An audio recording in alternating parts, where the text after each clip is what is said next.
Olá, olá, senhoras e senhores. Eu sou o Almirante Yamato e hoje eu vou contar um pouco sobre a história de Mida. Mida é um arquipélago no meio do Pacífico, descoberto em 1766 por colônias inglesas, ou melhor, por forças colonizadoras inglesas. A cidade de Mida foi então construída na ilha central do arquipélago, conhecida como Ilha Osíris. As outras ilhas do arquipélago são conhecidas como Pegasus, Ouroboros, Minotauro e Medusa. Durante o período colonial, as forças britânicas mantiveram uma considerável paz entre o povo nativo de Mida e o povo inglês que começou a morar lá. Obviamente, coisas como comércio forçado, religião, entre outras coisas, eram forçadas nos moradores pra, né, a praxe do imperialismo inglês. Avançamos no tempo então para 1888, quando os cidadãos de Mida, liderados por Nira, não se sabe seu sobrenome, ela aparentemente era inclusive descendente de alguns ingleses, então ela era mestiça, olha só que interessante. Mas ela, junto a cidadãos de Mida, ela junta e lidera os cidadãos para uma revolução armada de declaração de independência contra a Inglaterra. Obviamente a Inglaterra não fica muito feliz perdendo uma de suas colônias, então eles agem com força militar contra Mida e chamam ninguém mais, ninguém menos do que a Marinha Real Inglesa para lidar com a situação. O principal motivo da Inglaterra querer manter a sua colônia em Mida era simples: joias e terras férteis.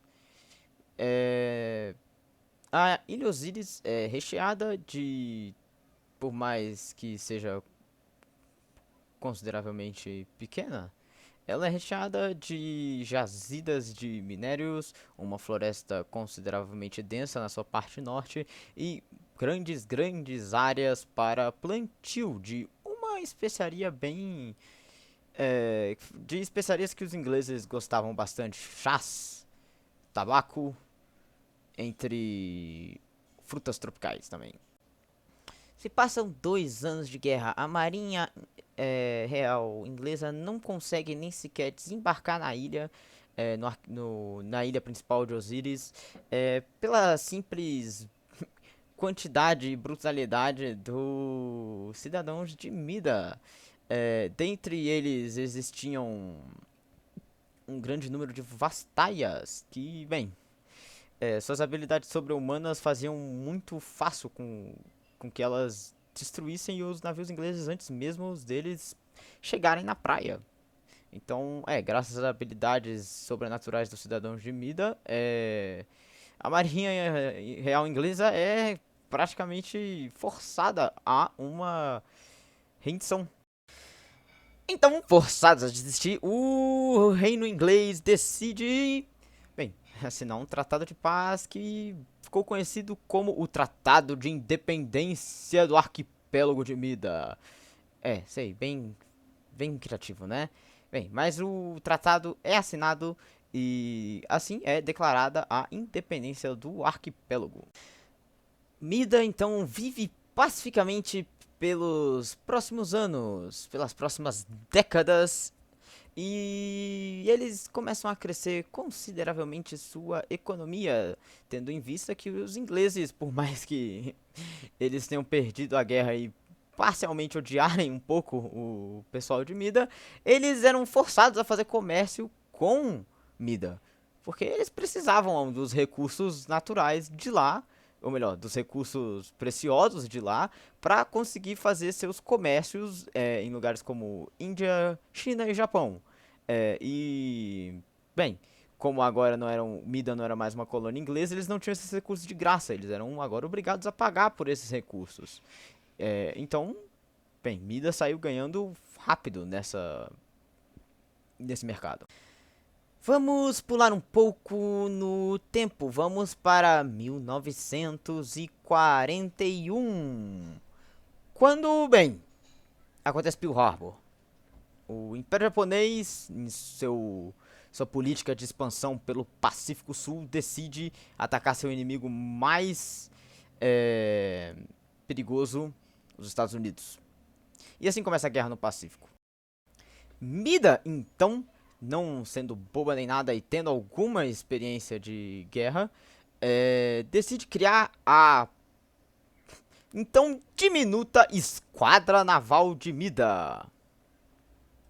Deixando seu passado de lado, Mida busca a ajuda dos ingleses e faz um contrato comercial de compra de navios. E é isso aí. Nisso eles adquirem alguns navios como destroyers classe Hunter 1, do qual Mida, né, adquire 3 unidades. E Mida também compra dos ingleses 2 Mine Layering Cruisers da classe Apollo. Para ajudar no esforço de guerra, os Estados Unidos na verdade faz um aluguel, né? Quem dera se tivessem doado. Eles fazem um aluguel de uma embarcação classe Cleveland, um cruzador chamado USS Manchester.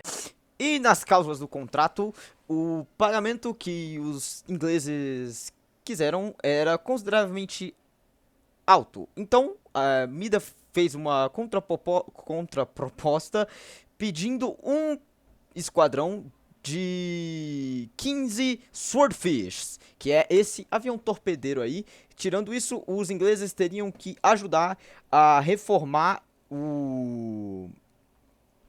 a base aérea de Mida na ilha Osiris, e eles teriam que ajudar no projeto de construção na ilha Ouroboros de outro aeródromo. Dito e feito, os contratos são fechados e assim a Esquadra Naval de Mida é formada. Uma marinha diminuta comparado com o poderoso Império Japonês, mas seria o suficiente para demonstrar que, ei, Mida tem aliados, Mida não vai lutar sozinha. Pulamos então para alguns meses depois de Midway. O Almirante Nimitz faz uma visita ao arquipélago e é muito bem recebido por todos, e os americanos mostram o mesmo nível de educação e gentileza. Mas Nimitz não veio trazer notícias de paz. Ele, na verdade, veio trazer uma informação pessoalmente de que uma frota japonesa estaria se aproximando eventualmente do arquipélago para expandir o império. E, bem, Nimitz pessoalmente entregou a mensagem, e não só isso, ele ofereceu proteção direta dos americanos. Não demora muito para a Operação Kraken começar por parte dos japoneses. O que temos aí basicamente um mapinha, um esquema muito simples de como a batalha inteira começou. O Triângulo Amarelo é a pequena esquadra naval de Mida que iria tomar a frente de combate contra a frota japonesa, enquanto os porta-aviões americanos iam proporcionar suporte aéreo e de submarinos, caso necessário. A frota da Marinha Imperial Japonesa era composta não por um, mas por 2 porta-aviões pesado classe Shoikaku. Seu arsenal composto era de aproximadamente 60 aeronaves classe de bombardeio de mergulho e uma assustadora frota de 80 torpedeiros navais.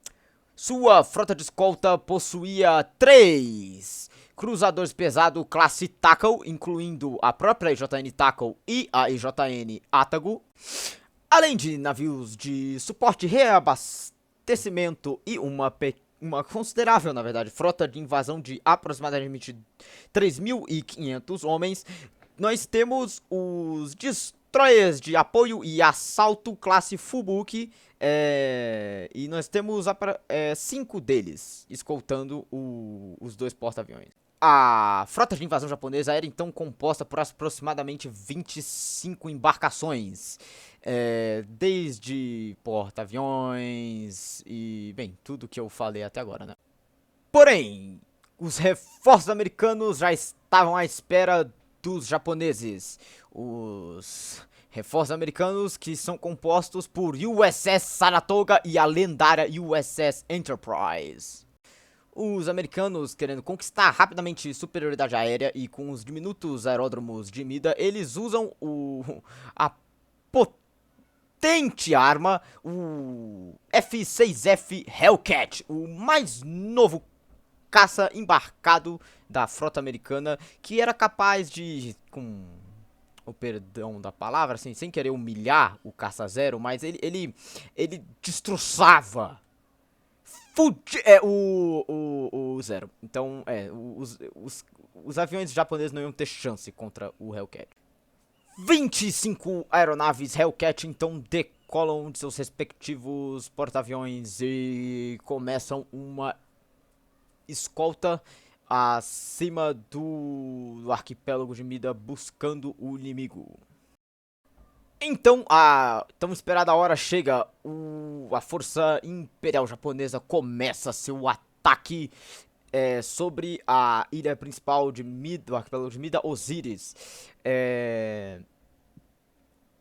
Porém, não esperando a presença dos americanos, um erro de inteligência por parte da Marinha Imperial Japonesa, a primeira onda de ataques é rapidamente dizimada.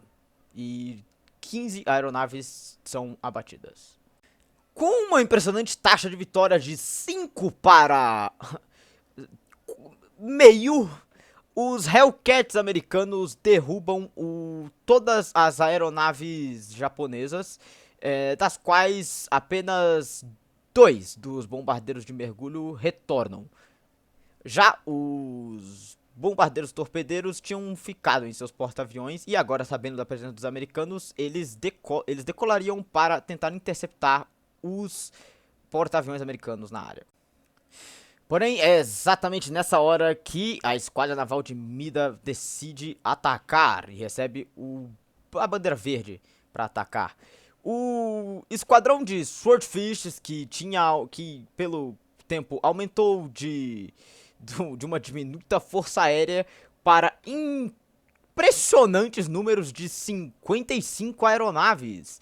Eles todos decolam dos 2 novíssimos aeródromos, ainda um tanto pequenos, porém, bem, eles eram novos, então eles decolam dos novíssimos aeródromos construídos pelos ingleses no arquipélago e eles partem para interceptação enquanto a esquadra naval faz o mesmo. Porém, a esquadra de Mida não atacaria sozinha, pois, bem, os americanos não perderam tempo novamente e lançaram toda o resto de sua frota, incluindo seus Dauntless e Avengers, os bombardeiros de mergulho e os torpedeiros americanos decolam em um número maciço de 80 aeronaves. 55 velhos torpedeiros Swordfish se aproximam da frota naval imperial japonesa. Eles são alvos fáceis, mas eles são só uma cobertura para, bem, a verdadeira força de ataque que estava por vir. Os Swordfishes deles são, bem, abatidos. 25 dos 55 são abatidos, totalizando em 38 mortes. Os outros, felizmente, são resgatados. Os torpedos apenas 10 conseguem ser lançados, dos quais 4 acertam o alvo. 2 torpedos acertam a proa de IJN Atago, enquanto um torpedo acerta sua popa e milagrosamente um torpedo acerta sua cidadela e grandes focos de incêndio começam na própria cidadela, na sala de munições das torretas da proa e na sala de... não na sala de combustível, na sala de motores e máquinas de IJN Atago. Os marinheiros japoneses lutam bravamente para tentar manter sua embarcação flutuando, mas antes mesmo da ordem de abandonar o navio ser dada, uma grande explosão parte e JN Atago ao meio. Seu pairol de armas explode em uma estrondosa explosão e o navio afunda ao mar. Nesse meio tempo, os B-5M Nakajima, os torpedeiros dos porta-aviões japoneses, conseguem decolar e eles partem em direção à frota americana. Porém, bem, eles são rapidamente caçados pelos Hellcats que estavam escoltando a força de ataque americana, que agora sim começa seu ataque. Durante toda a operação, os americanos perdem apenas 18 aeronaves, enquanto os japoneses perdem toda a sua força aérea dessa divisão marinha e, além disso, eles perdem 2 cruzadores pesados, 3 destroyers, 5 navios de suporte e 1 porta-aviões. Somando as perdas aliadas a mais 25 Swordfish da esquadra de Mida, nós temos, bem, esse resultado assustador aí de baixas para os japoneses. Após essa vitória impressionante, Mida basicamente se mantém em paz pelas próximas décadas e até o fim do século XX. Bem, e aí temos um rápido resumo dos momentos mais importantes da história de Mida. Não é muita coisa, sei que passei muito tempo explicando sobre a batalha pelo arquipélago, mas bem, foi o evento mais importante internacionalmente para Mida. Nós podemos voltar em alguns outros assuntos depois, se vocês quiserem. Bem, beijinhos.